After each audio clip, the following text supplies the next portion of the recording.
Hello नमस्कार दोस्तों। आप लोगों ने दोस्तों नदिया की फिल्म देखी होगी। उसमें जो है गुंजा की शादी हो रही होती है अपने जीजा ओमकार के साथ, और उसे पता नहीं रहता है। अब वो शादी के मंडप में फेरे ले रही होती है, लेकिन तब तक वो देखती है कि ये चंदन नहीं है, ये तो ओमकार जीजा है।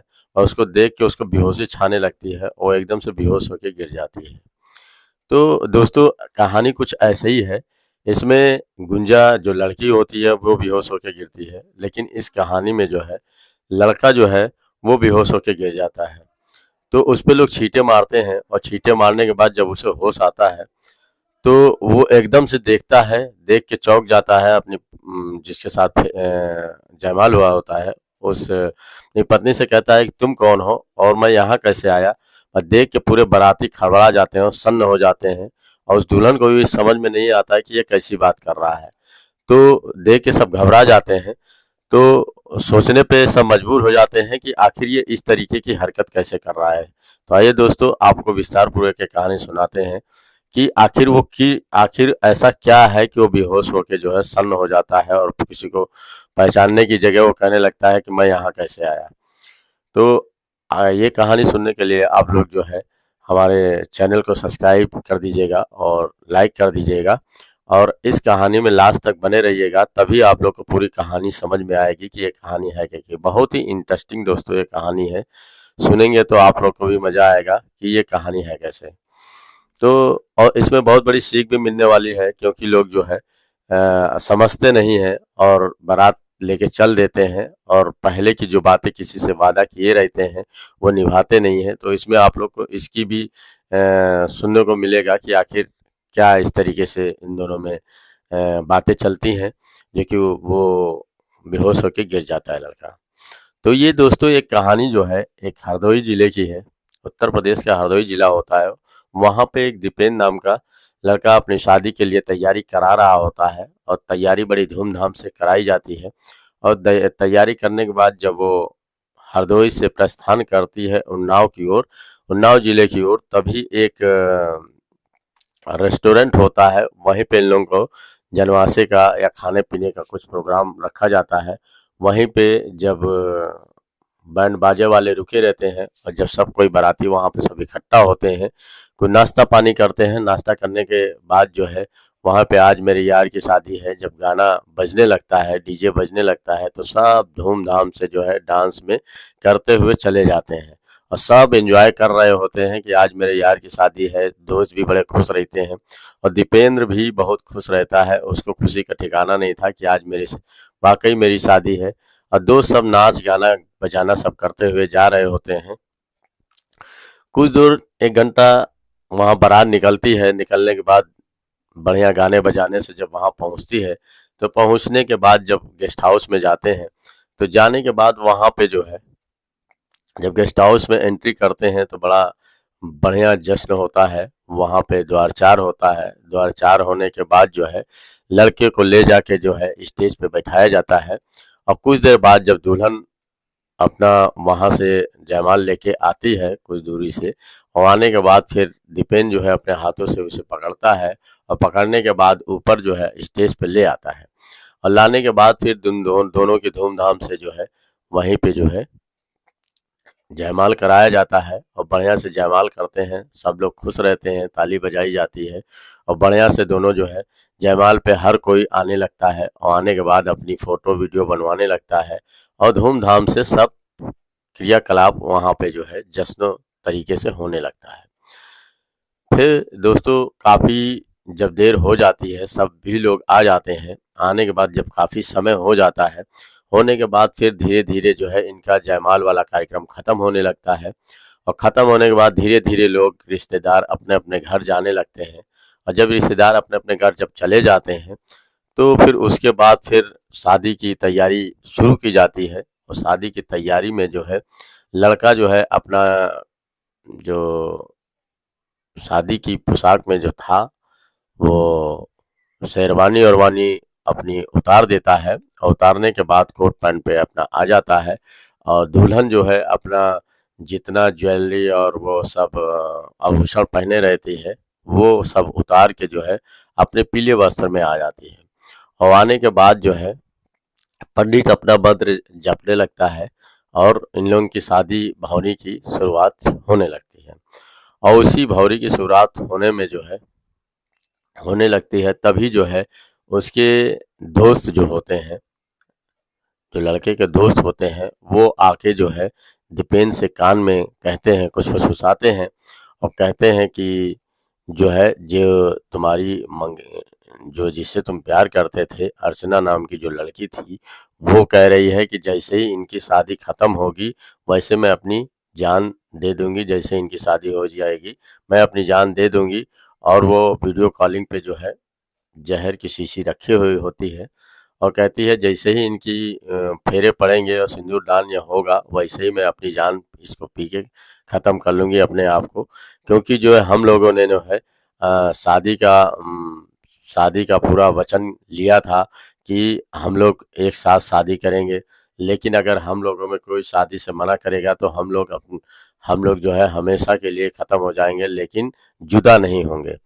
तो ये जब जो है जब जाके जो उसको कुछ जब फुसफुसाते हैं तो लड़के को जो है एकदम से अकस्मात मूर्छा आने लगती है और बेहोश होकर वहीं पे गिर जाता है। वो एकदम से सदमा बर्दाश्त नहीं कर पाता है। जब चारों तरफ अफरा तफरी मर जाती है, लोग पूछने लगते हैं कि अरे दूल्हे को क्या हुआ। कोई कहता है अरे उसको तो कोई बीमारी लग रही है, कोई कोई कहता है अरे वो नाटक कर रहा है, कोई कहता है अरे हो सकता है कि ये खाना वाना नहीं खाया हो सकता है कि इसे जो है अचानक कोई परेशानी हो गई हो, कोई दिक्कत तो जरूर है, नहीं तो दूल्हा इस तरीके से गिर कैसे जाता, बेहोश क्यों हो जाता। तो कुछ लोग कहते हैं अरे उसके जो है मुंह पे छींटा पानी मारो, कुछ ऐसा मारो कि जो है उठे, क्योंकि उसे बहुत ज़्यादा देर हो गया उसको बेहोश हुए। तो उस पर से जो कुछ लोग पानी लाते हैं और लाने के बाद जो उसके मुंह पे जब छींटा मारते हैं, तो छींटा मारने के बाद अकस्मात जब उठता है उसमें से, तो कहता है अपनी दुल्हन को, कहता है कि तुम कौन हो और यहाँ कैसे मैं आ गया। तो इस बात पे वो दुल्हन देख के बिल्कुल घबरा जाती है, कहती है कि क्या बात कर रहे हो, अभी तो हम लोगों की शादी हुई है और हम लोग जो है अभी एक दूसरे से जयमाल करके जो है काफ़ी 1-2 घंटे वहाँ बैठे थे, हर लोगों ने आशीर्वाद दिया है और तुम कह रहे हो कि तुम हो कौन, तो ये तुम्हें अचानक हो क्या गया। तो वो कहता है कि देखो मैं समझ में नहीं आ रहा है कि मैं क्या बताऊँ, मुझ बताने की स्थिति में नहीं हूँ। तो इस बात पे लड़की कहती है कि ऐसी बात है तो मैं बताइए, अगर कोई दिक्कत हो तो मैं अभी शादी शादी तोड़ दूंगी और नहीं शादी करूंगी। तो इस पे वो कुछ बोलता नहीं है। कुछ लोग कहते हैं कि अरे ये नाटक कर रहा है। तभी उसमें से एक कहता है घराती में से कि उसमें भैया ये अभी ठीक ठाक था, सब कुछ सही चल रहा था, लेकिन इसके जो है 2 दोस्त है वो पता नहीं क्या इसके कान में बताए हैं, जैसे ही बताए हैं इसको मूर्छा आने लगती है, बेहोश हो गया है। तो उस लड़कों को पकड़ो, अभी खुद ब खुद पता चल जाएगा कि आखिर माजरा क्या है। ये नहीं बोल रहा है ना, तो अभी लड़के बता देंगे। तो इस बात पे वो लड़के जो है वहीं घरातियों को दिख जाते हैं और जल्दी उन लोगों को पकड़े जाते हैं। और जब पकड़ के पूछा जाता है कि आखिर बताओ तुमने दीपेंद्र के कान में ऐसा क्या बताया है जिससे इसे मूर्छा आ गई है और ये बिल्कुल परेशान हो गया है और मूर्छित होकर गिर गया है। तो कहता है ऐसी कोई बात नहीं है, लेकिन कहते हैं बात कोई तो जरूर है। ऐसा कैसे है कि बिना कोई बात के कोई मूर्छा होकर गिर जाएगा। तो कहते हैं कि एक इसकी जो है मंगेतर समझिए या प्रेमिका समझिए, जो भी समझिए, ये दोनों एक दूसरे से लड़की से बहुत प्यार करता था। और वो लड़की जो है पूरी जिद पे आ गई है, वीडियो कॉलिंग पे हम लोग को दिखा रही थी कि देखो मैं पॉइजन पीने जा रही हूँ और इसको जो है मैं पी के ख़त्म कर लूँगी, क्योंकि हम लोगों में एक वचन हुआ था कि हम लोग साथ में शादी करेंगे। अगर हम लोग शादी एक दूसरे से नहीं होती तो हम लोग एक दूसरे से नहीं होगी तो हम समाप्त कर लेंगे अपने आप को, मतलब जान दे देंगे। तो यही मैंने उनको कान में बताया दीपेंद्र जी को, वही वो घबरा के जो है उनको मूर्छा आ गया और वहीं पे गिर पड़े। तो दीपेंद्र जी से पूछते हैं क्यों भाई ये बात सत्य है जो लड़के बोल रहे हैं। तो दीपेंद्र कहता है कि हाँ ये बात तो सही है, लेकिन हमें ये नहीं पता था कि इस लड़की इस कदर उतर जाएगी मैदान में कि हमें जो है मरना ही है। हम सोच रहे थे कि इसको बहुत समझा के आए थे, हम सोच रहे थे कि सब रफा दफा हो गया, लेकिन ये मानने को तैयार नहीं है, अभी अपनी जान देने को तैयार है। तो मैं भी अब ये शादी सोचता हूँ कि ना करूँ, नहीं तो किसी की जान चली जाएगी। और उससे फ़ायदा क्या है, एक घर बसेगा और एक घर उजड़ जाएगा, तो इससे बहुत तकलीफ़ होगी। तो इस बात पे घराती एकदम आके बिल्कुल बौखला जाते हैं, उनके समझ में नहीं आता है। कहते हैं कि जब तुम्हें उस लड़की से ही शादी करनी थी, उसे जो जीने मरने की कसमें जब तुम खा चुके हो, तो दूसरे से तुम बारात लेके शादी करने कैसे चले आए? तुमको समझ नहीं है कि इतनी बड़ी बात कैसे मैं छुपा के रखूँगा? तो कहता है कि देखिए, मुझे ये नहीं पता था, मैं लड़की को सब बता के आया था, लेकिन वो मानने को तैयार नहीं है। अब वो एकदम सदमे में आ गई है। वो कह रही है कि जब से ही मेरी शादी होगी, मैं ये ज़हर पी के अपनी जीवन लीला समाप्त कर लूँगी। तो इस बात पे घराती कहते हैं कि देखो ऐसा है, अब ये केस तो पेचीदा हो गया है।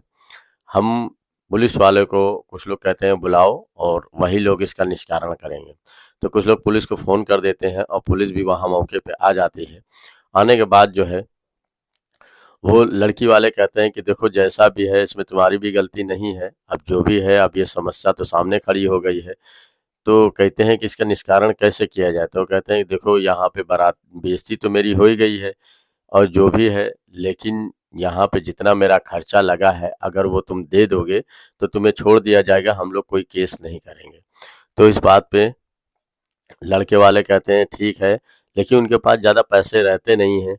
तो वो कहते हैं कितने पैसे की आपकी डिमांड है, कितना पैसा खर्चा लग गया हो? तो कहते हैं मेरा 10 लाख रुपया खर्चा लगभग इसमें लग गया है और इसे तुम्हें देना पड़ेगा, तभी हम लोग छुटकारा देंगे, नहीं तो तुम्हें जो है जेल भिजवा देंगे। तो इस बात पे जो है लड़के के घर वाले वो कहते हैं, अपना बैग देखते हैं, टटोलते हैं, तो कहते हैं कि 1 लाख रुपया मेरे पास है, क्योंकि जो है ज़्यादा पैसे है नहीं और काफ़ी पैसा हम लोगों को जो है शादी बारात के अरेंजमेंट में लग गया है। तो हम लोग क्या करते हैं कि आपको 10 लाख नहीं, हम लोग 9 लाख आपको किसी तरीके से दे देंगे। तो इस बात पे वो लोग राज़ी हो जाते हैं लड़की वाले कि चलो ठीक है, आप 9 ही लाख दे देना, लेकिन जो है 9 लाख हमें तुरंत चाहिए। तो वो कहते हैं कि देखो भाई, मेरे पास पैसे तो इस समय है नहीं, 1 लाख रुपया मेरे पास कैश रखा है, वो आप ले लो, बाकी का मैं 2 चेक दे दे रहा हूँ 4-4 लाख की, वो आपका मैं मैनेजमेंट 1 हफ्ते के अंदर कर दूंगा, उसकी डेट डाल के दे दे रहा हूँ।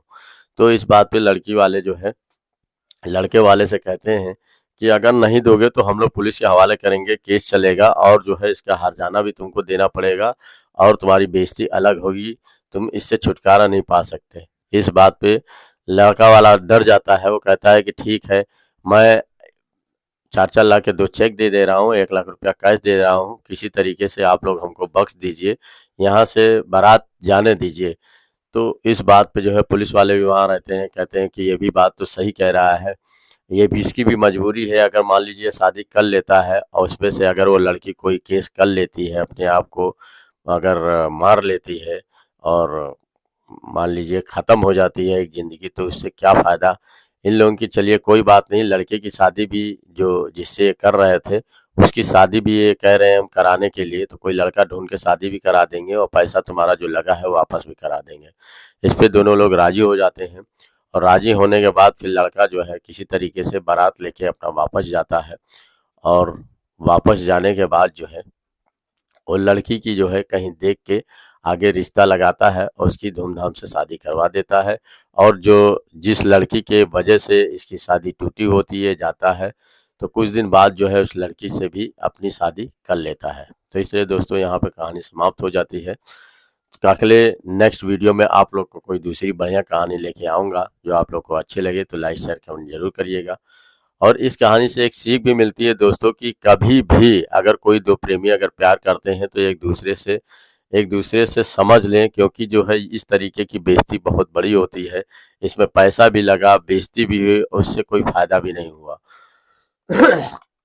तो सभी के ऊपर है, ऐसा दोस्तों करना नहीं चाहिए। धन्यवाद दोस्तों, नमस्कार।